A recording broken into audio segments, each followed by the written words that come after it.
Cancer Healer Center, a new beginning.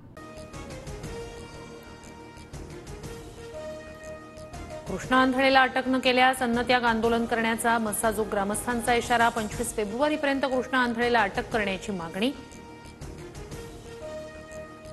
माजी आमदार हर्षवर्धन जाधव नागपूर पोलिसांच्या ताब्यात। सरकारी कामात अडथळा आणण्याच्या प्रकरणात जाधव पोलिसांच्या ताब्यात। वॉरंट निघूनही जाधव हजर होत नसल्याने कोर्टाकडून ताब्यात घेण्याचे निर्देश।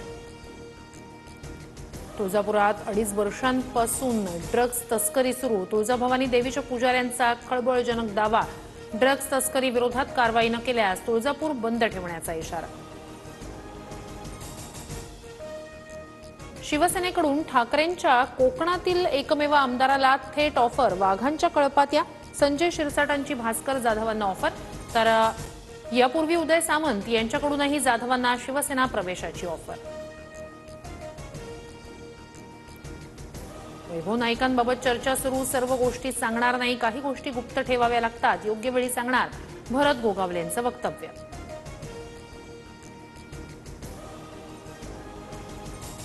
माजी आमदार वैभव नाईक यांनी घेतली उद्धव ठाकरेंची भेट। उद्धव ठाकरेंसोबत एकनिष्ठ राहणार असल्याचं वैभव नाईकांकडून स्पष्ट। विलेपार्ले उपविभाग प्रमुख जितेंद्र जनावळे यांचा ठाकरे गटाला रामराम। साहेब मला माफ करा, जितेंद्र जनावळेंचं उद्धव ठाकरेंना पत्र। जितेंद्र जनावळे 20 तारखेला शिवसेनेत प्रवेश करणार। आमच्यात कोणतंही कोल्ड वॉर नाही, आमचं वॉर विकास विरोधी लोकांशी। महायुतीतल्या कोल्ड वॉरच्या चर्चांवर उपमुख्यमंत्री एकनाथ शिंदे यांचं वक्तव्य।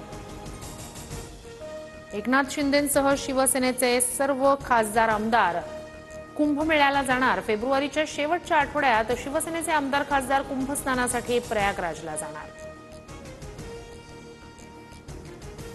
राजाराम बापू इन्स्टिट्यूटच्या कार्यक्रमात नितीन गडकरी आणि जयंत पाटील एकाच मंचावर एकत्र। नितीन गडकरी राष्ट्रवादीत जाणार अशा बातम्या करू नका, जयंत पाटलांची जोरदार फटकेबाजी। सांगोल्यातील शासकीय कार्यक्रमात महाविकास आघाडीचे नेते खुर्च्यांसाठी ताटकळले। चूक लक्षात येताच विखे पाटील यांच्याकडून धैर्यशील मोहिते पाटील आणि बाबासाहेब देशमुख यांच्यासाठी खुर्च्यांची व्यवस्था।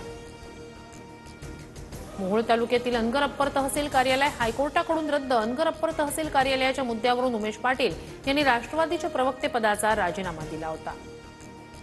वायू प्रदूषणाला कारणीभूत ठरणारा लाकूड आणि कोळसा इंधन म्हणून वापरू नये। मुंबईतील वाढत्या प्रदूषणावर आळा घालण्यासाठी महापालिकेचं आवाहन। एसटी कर्मचाऱ्यांचे पीएफचे पैसे जमा केले जात नसल्याचा गुणरत्न सदावर्तेंचा आरोप। पीएफचे पैसे कापले जातात, मात्र ते पीएफ अकाउंटला जमा होत नाहीत, सदावर्तेंचा दावा। 20 फेब्रुवारीला विधिमंडळाच्या कामकाज सल्लागार समितीची बैठक। 3 मार्चपासून राज्याचं अर्थसंकल्पीय अधिवेशन सुरू होणार, तर 10 मार्चला अर्थसंकल्प सादर केला जाणार। चॅम्पियन्स ट्रॉफीसाठी भारतीय संघ सज्ज। दुबईत खेळाडूंचा कसून सराव। 20 तारखेला भारताचा बांगलादेश विरुद्ध पहिला सामना। Cancer Healer Center, a new beginning.